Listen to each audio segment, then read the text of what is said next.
বাংলাদেশের জনগণ কোন শক্তিকে পরোয়া করে না।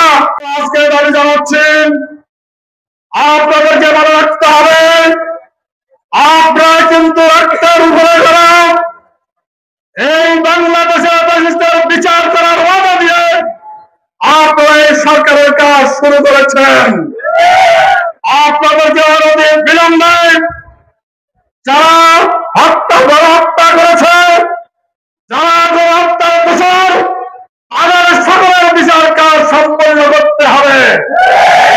সম্মানিত ভাইরা আমার, আপনারা জাতির কাছে ওয়াদা দিয়েছেন জুলাই বিপ্লবের ঘোষণাপত্র এবং জুলাই বিপ্লবের সনদকে আইনের আওতায় নিয়ে আসবেন, কিন্তু 1 বছর হয়ে গেল। আমাদের জিজ্ঞাসা, আজ পর্যন্ত কেন আপনারা জুলাই বিপ্লবের ঘোষণাপত্রকে আইনের আওতায় নিয়ে আসতে পারলেন না? কোন শক্তির ইঙ্গিতে আপনারা আজকে চলছেন? বাংলাদেশের জনগণ কোন শক্তিকে পরোয়া করে না, সমস্ত শক্তির মোকাবেলা করে বাংলাদেশের জনগণ যতক্ষণ পর্যন্ত জুলাই সনদ এবং জুলাই ঘোষণাপত্রকে আইনের আওতায় দেওয়া না হবে, ততক্ষণ পর্যন্ত নির্বাচন জনগণ মেনে নেবে না। সম্মানিত ভাইরা আমার, বাংলাদেশের উভয় কক্ষ অর্থাৎ উচ্চ কক্ষ এবং নিম্ন কক্ষ কক্ষে বিয়ার পদ্ধতি চালু করতে হবে। আজকে যারা বাংলাদেশের রাজ্য করতে পারবে না, সন্ত্রাস করতে পারবে না, কারো টাকার সরাসরি যারা করতে পারবে না, কেবলমাত্র তাই এই পিয়ার পদ্ধতির বিরোধিতা করছে। আমরা ওই শক্তিকে দাঁড়িয়ে দিতে চাই। বাংলাদেশের মানুষ কোন শক্তির ইঙ্গিতকে পরোয়া করবে না।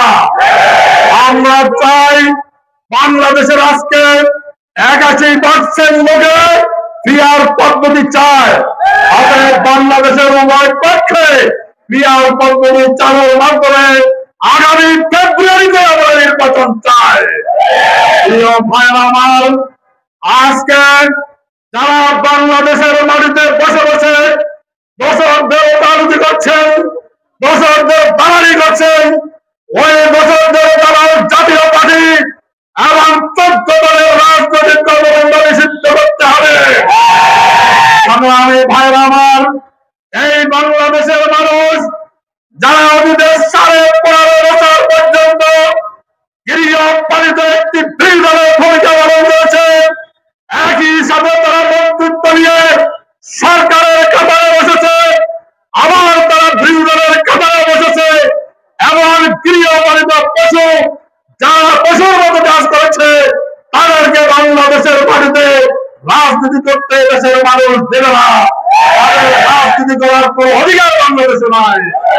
এজন্য আমরা তাদেরকে রাজনৈতিক কর্মকাণ্ডকে নিষিদ্ধ করার জন্য আমরা দাবি জানাচ্ছি। পরিশেষে আমি সরকারের কাছে দাবি জানাচ্ছি, আগামী নির্বাচন কোন জেরোতর নির্বাচন এদেশের মানুষ মেনে নেবে না।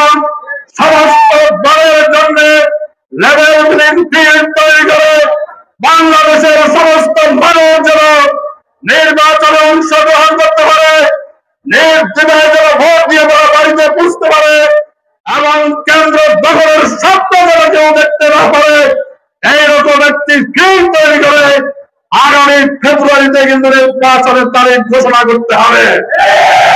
সর্বশেষ আমি জানাতে চাই, আপনাদেরকে স্মরণ রাখতে হবে, আপনারা রক্তের উপরে গড়া সরকার, মানুষের জীবনের উপরে গড়া সরকার, অসংখ্য ছাত্র জনতার আজকে অঙ্গহানির উপরে আপনার সরকার। অতএব আপনাদেরকে এখনো সময় আছে, আপনাদেরকে সমস্ত জনগণের সমস্ত দাবি মেনে নিয়ে আগামী ফেব্রুয়ারিতে নির্বাচন করবেন এই আশাবাদ ব্যক্ত করে